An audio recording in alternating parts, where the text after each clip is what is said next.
Good morning, good afternoon. Hello, morning.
Hello.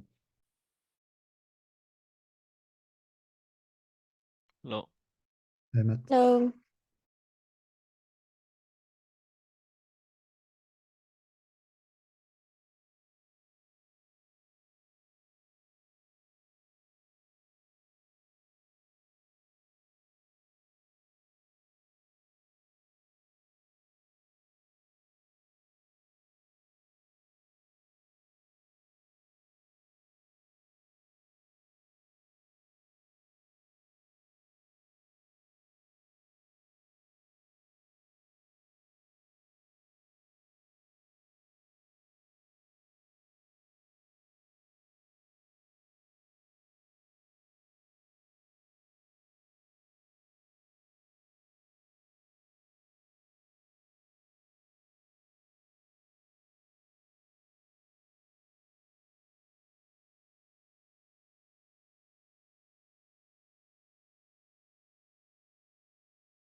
Hang on, folks. I'm trying to create an agenda page, and I'm getting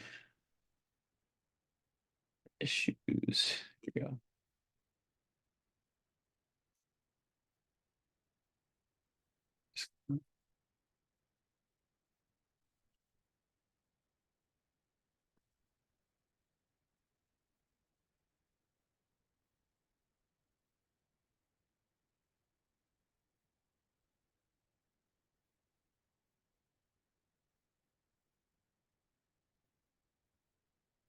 Hey, Hart, how's it going? Hey Matt, how are you? How's Kenya? We had some issues with my plane, and I never was able to make it there on time. Oh no. Are you back in New York then? I am indeed. What I am unable to do is seems like my privileges in the wiki are screwed up right now. Does anyone else want to try to create a agenda page? Because I can't. I don't know what's going on here. Let me try again. Could you share a link just to... Yes, I can. I don't know if I logged in with the wrong account because I have two. Usually, hang on.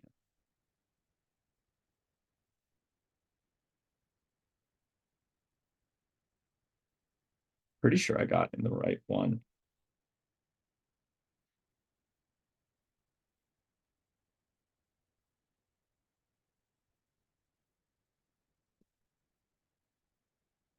Yeah, I don't know. Something's up with the templates today.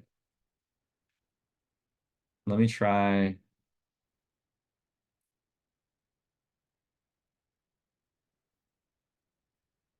If you go to this page, here, I'll share my screen briefly. Normally there's a plus button next to the create right here. I'm going to share this link in the chat. And if anyone has that plus button, right there. Normally you can create a agenda specifically and it'll pre-populate. Yeah, this is normally when I click. Let's see if this works. Yeah, this is not the right thing.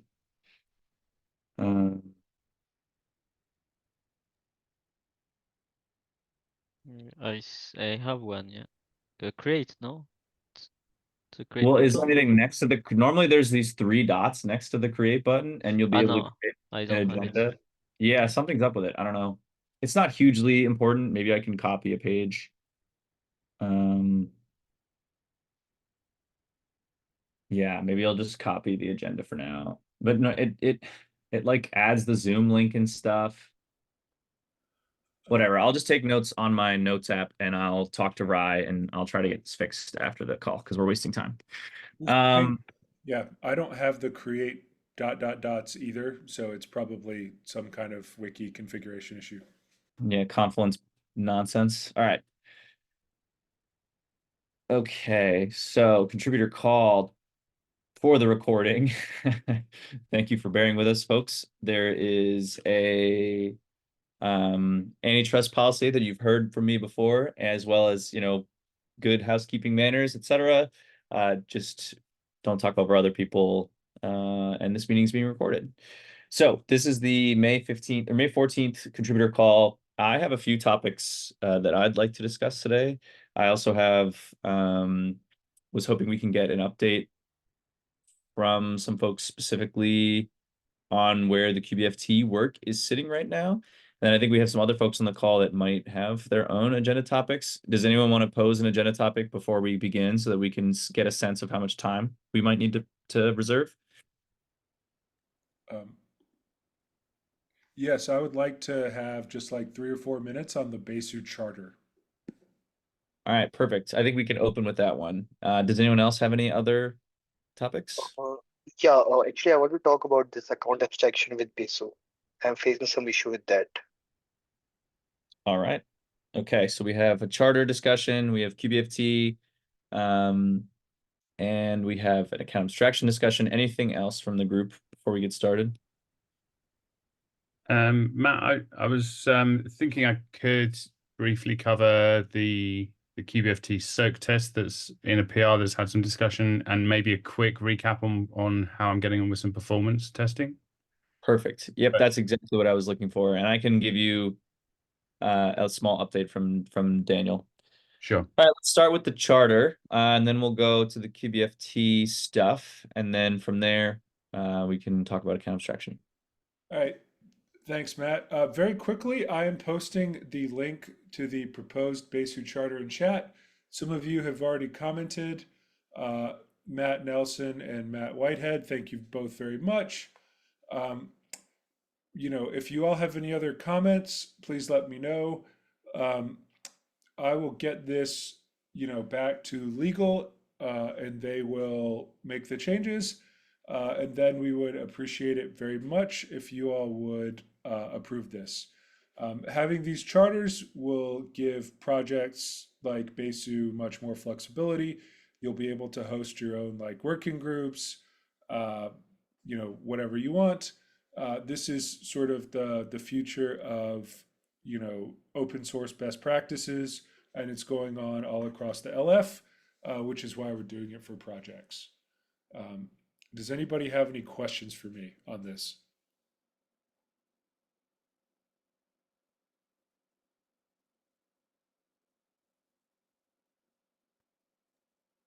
No, so to reiterate what Hart's point was, is that the maintainers will need to approve this stuff. So Yes. your input is valuable to just read through it quickly. I'll try to keep this low touch. I've read through it and I've provided feedback in alignment with some of our kind of already known preferences, let's say. So I'll share this at least among the consensus folks. I'll probably nag you at some point to review, but we will need to call a vote to put this into effect just because that's the way that it works. And there aren't really any big changes. And one of the big benefits is that we will be able to basically spin up kind of new sub projects, and we have the ability to direct potentially some resources around, so that'll be valuable. Anything you want to add, Hart, as like a nice carrot? No, I mean, exactly what you said. This will allow you all, more flexibility and autonomy. You can spin up your own groups. It's important for this, this Besu fund that, some of the financial folks are putting together. And there really are no downsides. We're not changing really anything with how Besu works today. So the only downside is you have to spend the time approving it, which hopefully is minimal. Is there a deadline of any kind? We would like to do it sooner rather than later. So, if we can wrap this up in like the next few weeks, that would be great. Okay.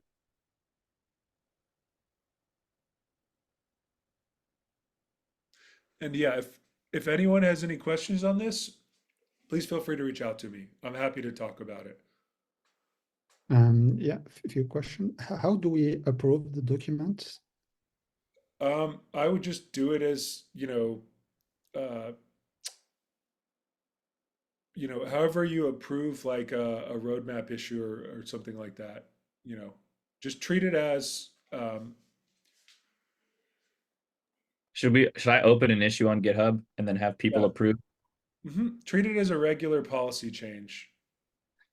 Yeah, I'll open an issue on GitHub, I'll circulate it, and then I'll use people's approvals as a vote. How many people do we need?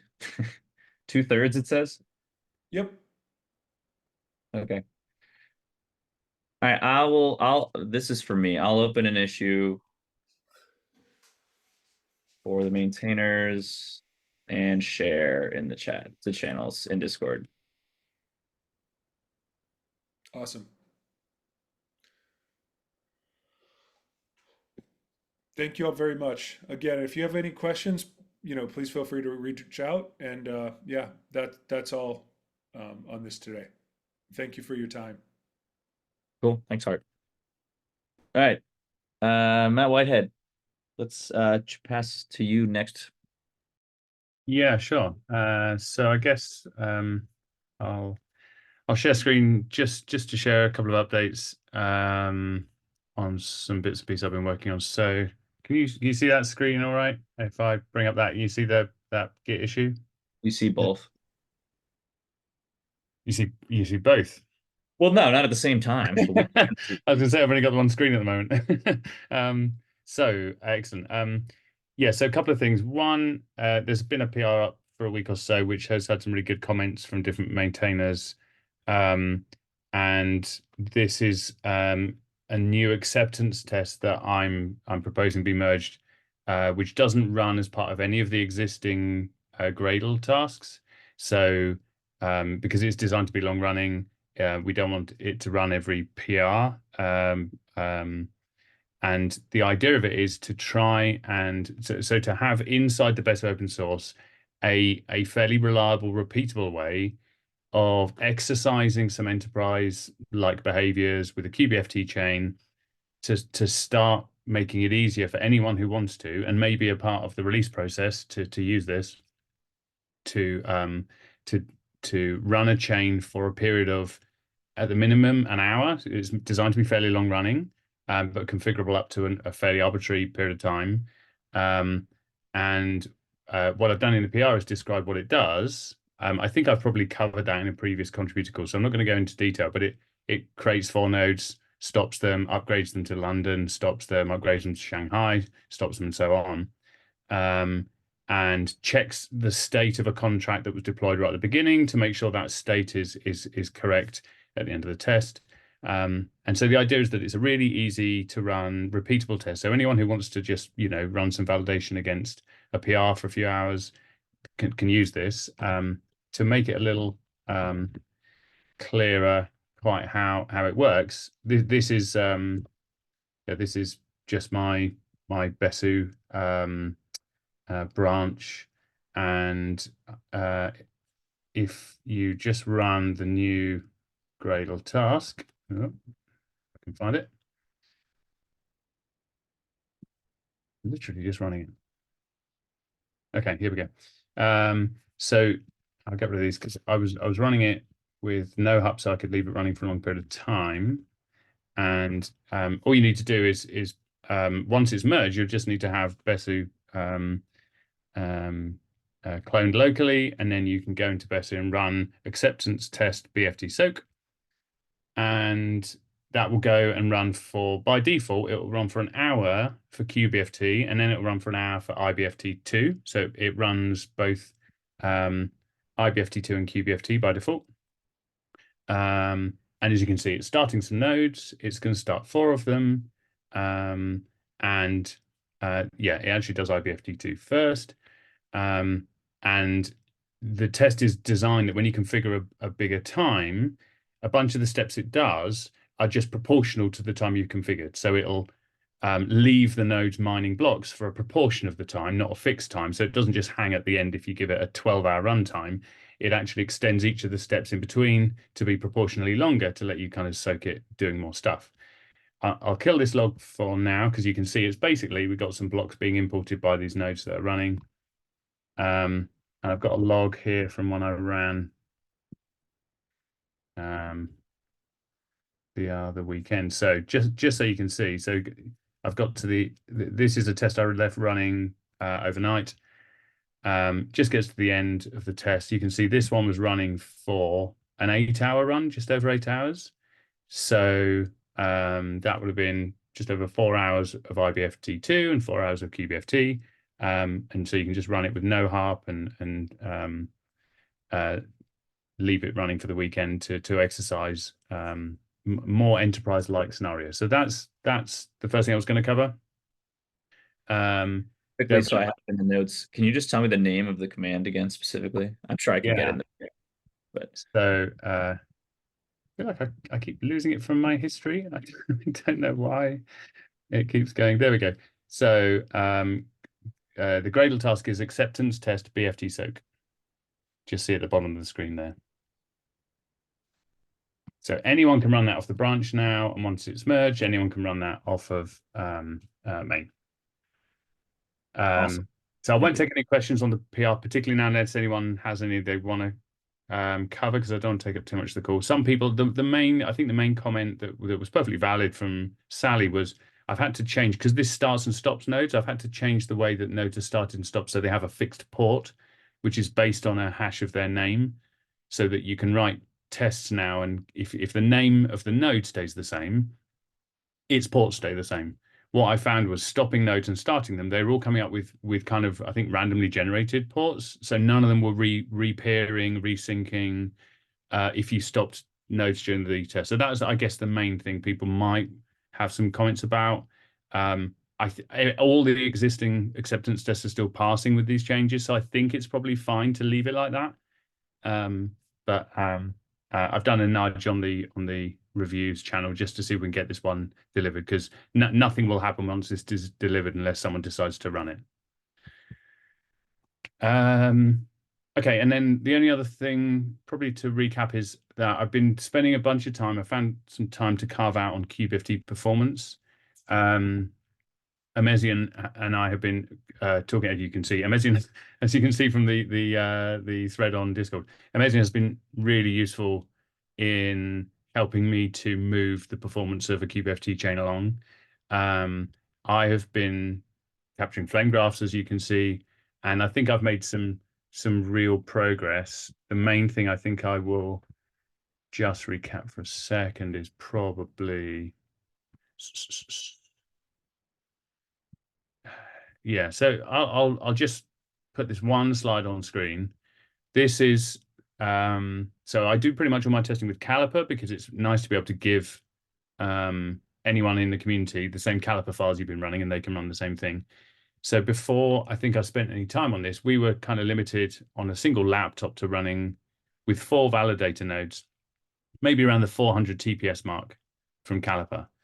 So Mezian has been pointing me at some configuration options, which I think have been helping a lot. The main one being at the top left is this cache last blocks. And I think that's dramatically reducing the load it takes for Caliper to query a transaction receipt. And the highest kind of TPS I've hit, although I haven't really pushed this as hard as I think I can, Caliper tends to work best if you just give it a fixed TPS and see if it passes. It does have some ramp up options, but I don't find they're hugely kind of reliable. So I've been running a bunch of 800 TPS tests to see if it's stable and reliable. And the good news is I'm hitting some really good test results. The POA block transactions max time, I did run this with some bigger values and some lower values. I didn't find it was having much effect. So I might need to have a chat with Fabio, who I think added that, just to explain to me what effect I would expect to see when I change that. Yeah, so what I'm doing now is moving away from a laptop environment, because I think I've now seen some improvements in a consistent environment, to running inside Kubernetes with 4 nodes running in an EKS cluster in AWS, to see if we can replicate the same kind of results in a Kubernetes cluster. And I'm not there yet. That seems to be slower going. But I'm really encouraged by the improvement just running locally compared to what I've been seeing kind of in the months before now. And these graphs are kind of very small to see, but these bottom 8 sections here are all about the inbound and outbound peer-to-peer connections. So nodes telling each other about new transactions coming in into the pools. And there's a lot of load there. So I think there are areas to possibly look at in the future. But you can see this transactions per block number is nicely chugging away pretty flat around the 1600 mark. And I see that as a real kind of win for kubeft performance. So I'm capturing a load of data, a load of graphs, and there's more to do. And I did want to thank Mezian on the call, particularly because he's been, as you can see from his analysis of my flame graphs, he's been doing really good work of helping me understand where Besu is spending its time, where we can improve things. So I did want to thank Mezian on the call as well. Any questions about that or comments? Yeah. Oh, hey, hi. Yeah, Amazon, you go. Sorry, Nishal. Yeah. Great work, Matthew. Yeah, just to add, I guess maybe everyone is not aware, but here, I guess, Matthew, you are using Forest, right? Yeah. Forest archive nodes, right? So this is important because, in terms of performance, Bonsai has much better performance. But yeah, so this is the first thing. So related to cache last blocks, just to explain very quickly. So this is not going to help in a real world case, because this is more to to mitigate the overhead from the load testing tool, because Caliper sends like few transactions, like if get transaction receipt to get some data, like to get the logs from the transaction execution. But I guess in the real world we don't need this call. And the way it works, cache last blocks, it keeps in memory all the data that is related to the block when the block is imported. So when the block is imported by the node, we keep in memory the block, the block body, the block header, and the receipts. And this way, when we want to get some data that is related to the blockchain, not to the state, to the blockchain, we hit this cache before we go to the blockchain data. Yeah, again, great work, Matthew. Thank you, Mezian. And yeah, you're absolutely right. This is all on Forest. I'm very keen to move on to Bonsai once I think there's just some stability and functional issues to iron out there. And yeah, your comment about transaction receipts, I think what was interesting is business application developers, they tend to be focusing quite a lot on total round trip time of transactions, including the receipt being produced. And so, yeah, I think it probably, the way that Caliper waits for those transaction receipts, that does emulate the way that things like Hyperledger Firefly consider a transaction to be done.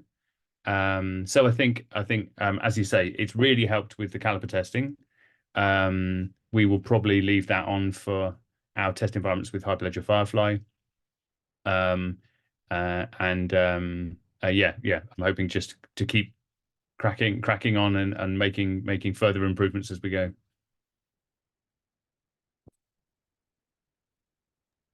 Michelle. Yeah, so actually I was asking like which workload are we using to test the throughput?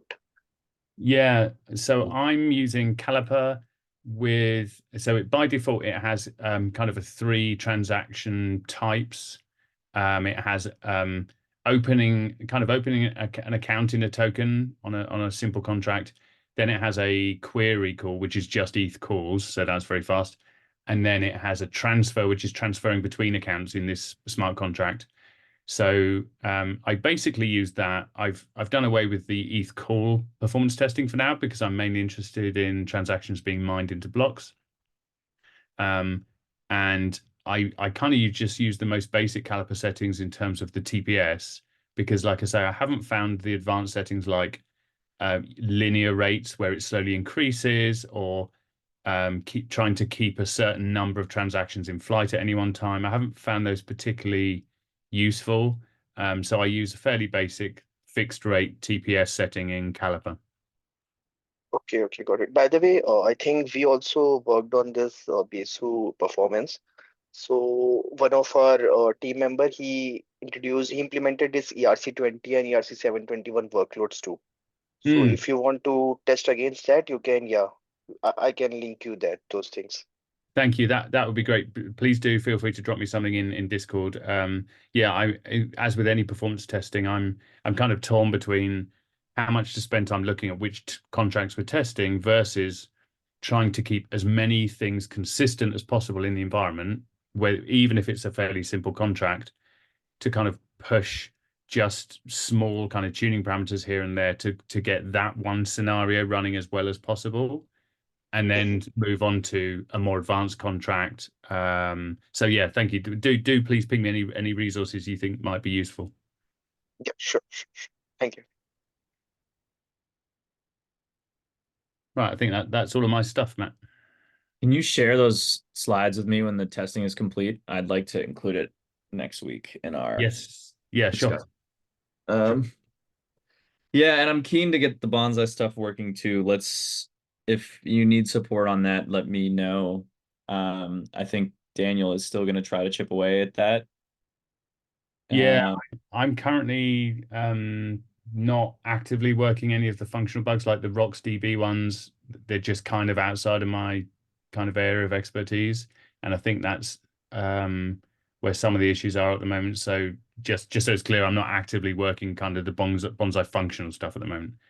No, I understand. If you have a catalog though of the issues, that'll help my team progress this, because I know we have Cream on the call and there's some mechanics of bonsai that's used with QBFT that don't match the mainnet code paths. Right, sure. But I think that if you like are encountering, if you have any list of basically anything you have is helpful. Yeah. I'll gather up anything. I'll add it. I think I had a bonsai QBFT wiki page. I'll put some more links in there. Oh, sweet. Okay. I need to check this wiki page myself. There's one bug list in there right now.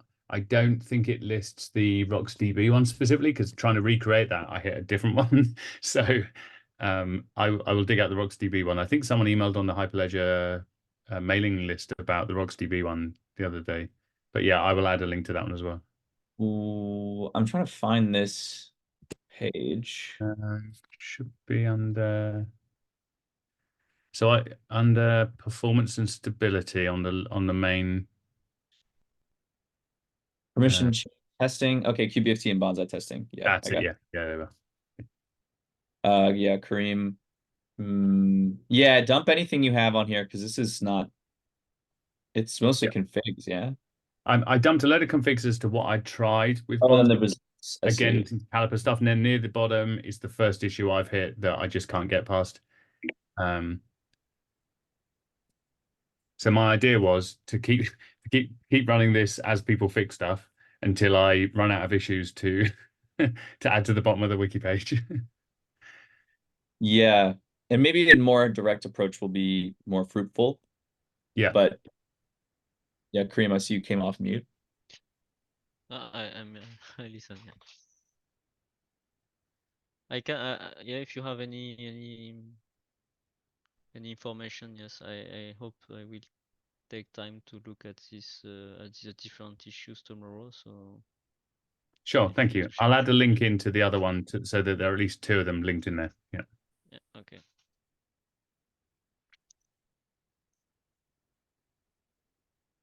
Cool. All right, it seems there's nothing else on that topic. Maybe, Nishal, you have something else to add? Yeah, no, so just about my agenda for the account abstraction. So currently, actually, I'm using this ETH infinitism bundler, and so basically, what it does. Let me share my screen. Just okay.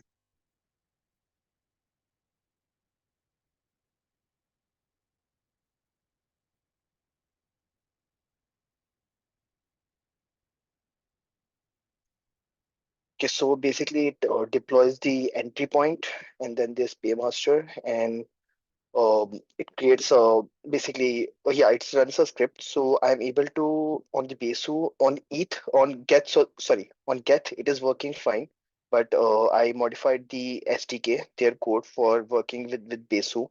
And when I'm trying to create a user op, so basically I'm getting this error when processing yeah, user, 1 second. So I've pasted in the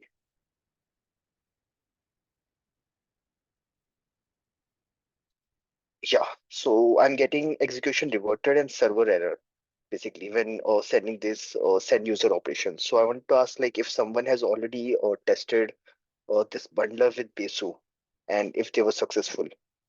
And I think there's already one issue created.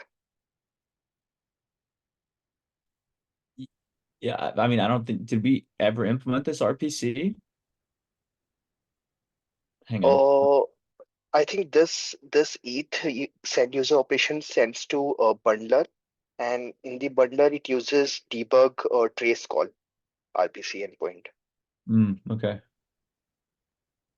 Server error, processing response error. Yeah, Nishan, I have a question. What Besu version did you use to test this code? This is the latest one. So I'm using the debug, the main branch, basically the latest development branch.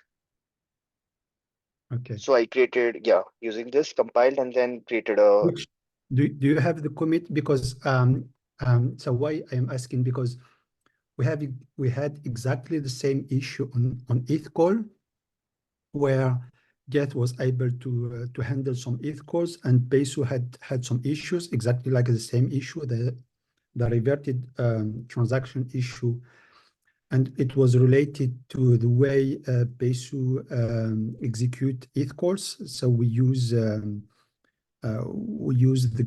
maximum gas related to the block of the ETH call itself, where Geth can go up to 50 million.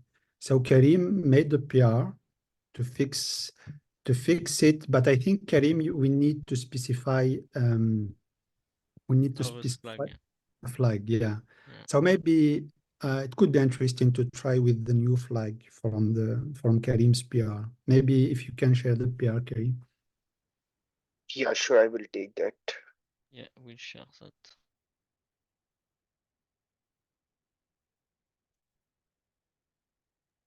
This would And be great. please, Yeah, if you are able to work through this with the new PR, please can you post your results in that Git thread? Just because I would love to try to like follow this and see if we can have support for these different bundlers. yeah, sure, I will work that out.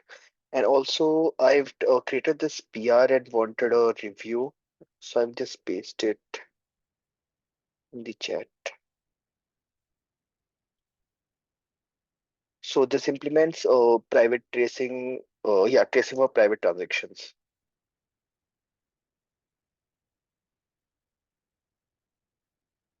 And thanks, Karim. I will take a look into that PR. I shared the flag directly, so you just have to specify this flag with the gas limit you want. And Okay, got it.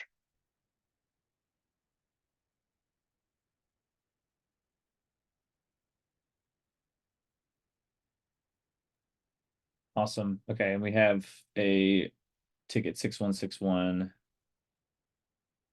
that needs a review. I will follow up with Sally and Stefan if there's anything there to check.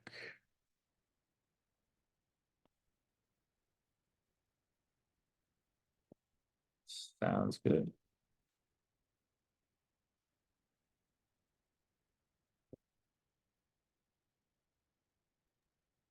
Thanks, Matthew. All right. Now I think we have all the agenda items completed. Does anyone have any other topics that they would like to discuss?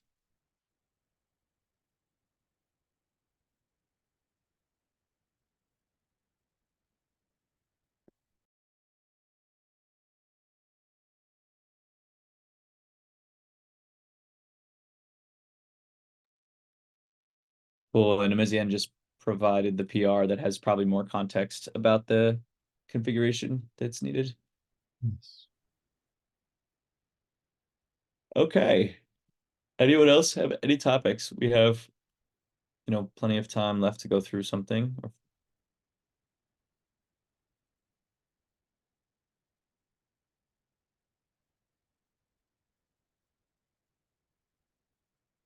All right, no reason to keep everyone around longer than necessary. Thank you again. We will be back here in 1 month's time.